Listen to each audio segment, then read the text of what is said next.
Hello guys, मैंने पिछले video में वेरिएबल के बारे में बताया था। अब वेरिएबल जो है चार तरह का होता है: इंस्टेंस, लोकल, स्टैटिक और फाइनल। मैंने यही कहा था। आज मैं आपको इन्हीं चारों वेरिएबल का एग्जांपल दूंगा। टॉपिक है example of variable. Instance variable होता क्या है कि जब भी कोई वेरिएबल मेथड से बाहर हो तो उसी को हम इंस्टेंस वेरिएबल कहते हैं। और जब भी फंक्शन के अंदर में अगर हम कोई वेरिएबल लेते हैं तो उसको हम लोकल वेरिएबल कहते हैं। आज किसी भी वेरिएबल के पहले अगर स्टैटिक लगा देते हैं तो उसको हम स्टैटिक वेरिएबल कहते हैं। और किसी भी वेरिएबल के शुरू में अगर हम फाइनल लगा देते हैं तो उसको हम फाइनल वेरिएबल कहते हैं। तो स्टैटिक और फाइनल में क्या अंतर है?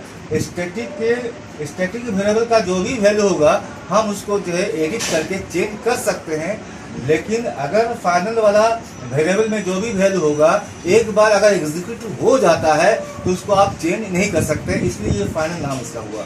चलते हैं एग्जांपल की तरफ। हम जो है क्लास लिखा और क्लास का नाम ऐसा हमारा अपना कंसेप्ट रहेगा, ऐसा लिखें कि फ्यूचर में अगर हम सर्च करना चाहें तो आसानी से हम सर्च कर लें। क्योंकि ये सारा प्रोग्राम जो है एग्जाम्पल ऑफ वेरिएबल का है, तो क्यों नहीं हम वेरिएबल लिख देते हैं। Integer a equal to 10। चूंकि मेथड के बाहर में ये वेरिएबल है इसलिए इसको हम इंस्टेंस वेरिएबल कहते हैं।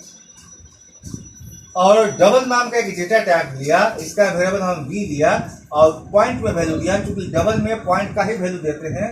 ये स्टैटिक यहाँ लिख दिया, क्योंकि डेटा टाइप के शुरू में स्टैटिक लिख देने से स्टैटिक वेरिएबल इसका नाम हो गया।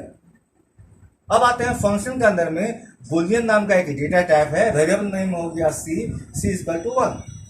1 मतलब ट्रू, 0 माने फॉल्स। अगर 1 लिखेंगे तो आउटपुट ट्रू देगा, 0 लिखेंगे तो आउटपुट फॉल्स देगा।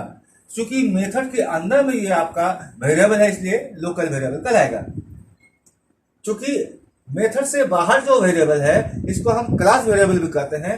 क्लास वेरिएबल को आउटपुट शो करने के लिए हमको एक ऑब्जेक्ट क्रिएट करना पड़ता है। ऑब्जेक्ट बनाने का तरीका है कि जो भी आप क्लास का नाम यहाँ लिखा हुआ है वो आप यहाँ लिखिए, ऑब्जेक्ट का नाम लिखिए। न्यू जो है आपका एक कीवर्ड है, फिर उसी क्लास नेम को यहाँ रखना है, स्मॉल ब्रैकेट से बंद करके निकल जाना है। ये आपका ऑब्जेक्ट क्रिएट हो गया। अब हम आपको आउटपुट शो करना चाहते हैं। सिस्टम और प्रिंट लाइन एस ऑब्जेक्ट हुआ डॉट ए, क्योंकि आपका इंस्टेंस वेरिएबल को रन करने के लिए ऑब्जेक्ट की मदद से हम उस वेरिएबल को दिखाते हैं। अब आप सिस्टम और प्रिंट लाइन बी आपका नाम का वेरिएबल हुआ ये वाला। उसके बाद जो है सिस्टम और प्रिंट लाइन सी, और उसके बाद सिस्टम और प्रिंट लाइन डी। अगर आप ये सिंगल जो है हमने जो आउटपुट दिखाया है, आप चाहते हैं ना ये सबका आउटपुट एक साथ दिखा दे, तो ये तरीका है। सिस्टम और प्रिंट लाइन पहले आपका हुआ एच डॉट ए, कैटेनेशन दिया, प्लस का निशान को कैटेनेशन कहते हैं। प्लस का निशान क्यों देते हैं कि जब भी किसी चीज को जोड़ना हो तो हम प्लस का साइन देते हैं। उसके बाद हम क्या जोड़ना चाहते हैं, स्पेस देना चाहते हैं, फिर प्लस कर दिया, क्योंकि दूसरा वेरिएबल भी देना चाहते हैं, फिर प्लस कर दिया, फिर स्पेस, फिर प्लस दे दिया सी, फिर प्लस दे दिया स्पेस। मैंने हर वेरिएबल में स्पेस देंगे। स्पेस नहीं देंगे तो सब जो है एक साथ जुड़ जाएगा।